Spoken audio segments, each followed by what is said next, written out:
Hi, I'm Erin, and welcome to Unlikely Grace. This episode is part of a special series called Shifting Saints, exploring the changing ideal of holiness through Christian history. It's actually a culminating project for a seminary class I'm taking right now, and I thought I'd share it here with you on the podcast. So, these episodes won't follow our usual model for scripture meditation, but rather, I'd like us to take a journey through time, tracing the thread of what it looked like to live a life of complete devotion to God. For better or for worse, how has consecration been defined? And who were the ones held up as heroes of the faith?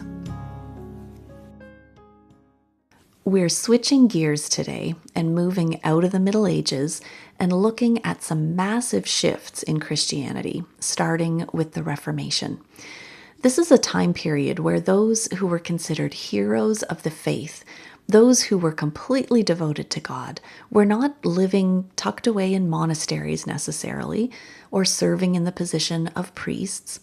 The Reformers emphasized a consecrated life for the masses. As my church history professor, Dr. Melody Maxwell, said, Luther and other reformers rejected papal primacy and emphasized the priesthood of all believers, the idea that every Christian has direct access to God through Christ.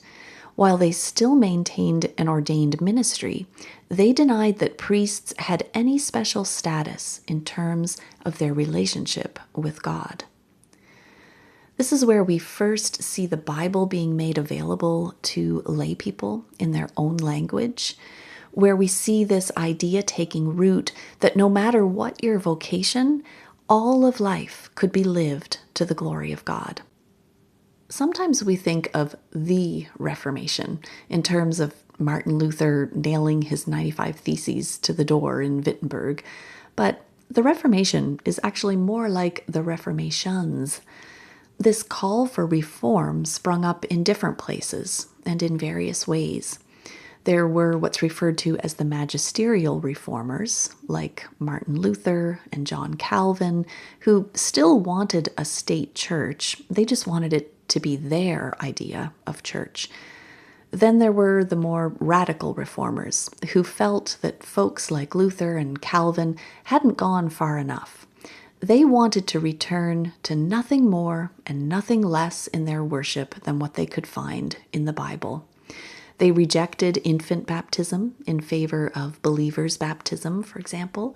These would be groups like the Anabaptists and the Mennonites. Then there was the Reformation in England under King Henry VIII, which was much more politically than doctrinally motivated.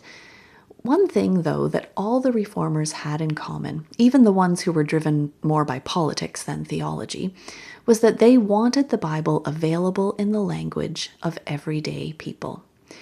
Now, this need for reform did not go unnoticed by those within the Roman Catholic Church. The power of the Pope and corruption within church practices and leadership had gone unchecked for far too long.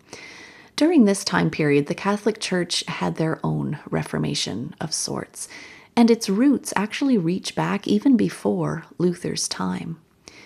The Jesuits are an interesting case study from this time period. They were founded by St. Ignatius of Loyola, who certainly did not see himself as a reformer of the Catholic Church. If anything, he wanted to uphold and enforce papal supremacy, but he also emphasized this idea of finding God in all of life and communing directly with God. Another thing to keep in mind about this Reformation era is that it didn't unfold peaceably. Not only were the Catholics and Protestants debating and fighting, even killing one another, but the magisterial reformers were vehemently arguing with each other, and they were fighting with, even executing, the radical reformers. The Anabaptists, for example, whose name means re-baptized because they were baptizing each other as adults, having already been baptized as babies. These Anabaptists were eventually sentenced by the city of Zurich to execution by drowning. But was it really their practice of rebaptizing that offended the state? Or was it their failure to comply with this fusion of church and state? The Anabaptists were very much ahead of their time in thinking that church and state should be completely separate. In 1527, they met to outline their convictions. And I think you'll see in this list the seed of some later values in Protestantism. Firstly, a personal relationship with Christ as a daily reality that transforms the life of a believer.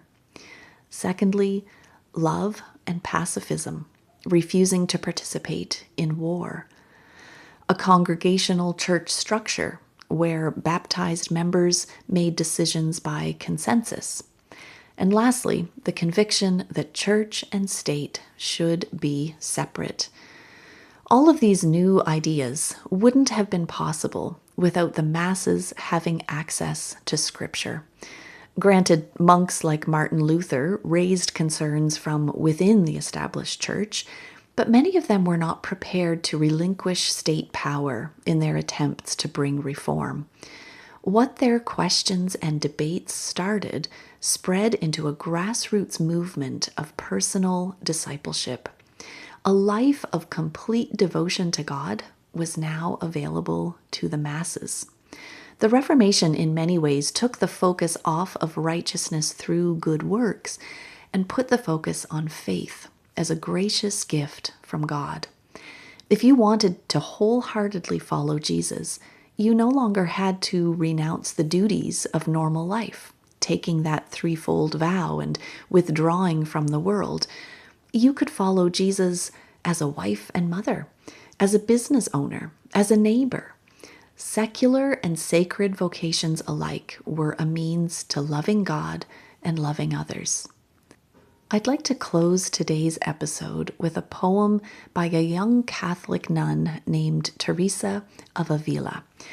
She grew up in this time period of Reformation. She would have been just 2 years old when Martin Luther wrote his 95 Theses.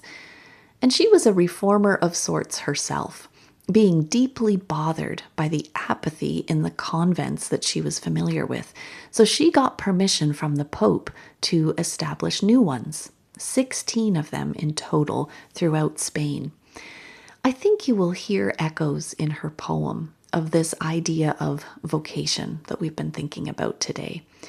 Take these words of hers with you this week, and as you go about your daily tasks, remind yourself that God is with you in that work, that you can offer those tasks to Him as an act of love. So here are the words of Saint Teresa of Avila. Christ has no body now but yours, no hands, no feet on earth but yours.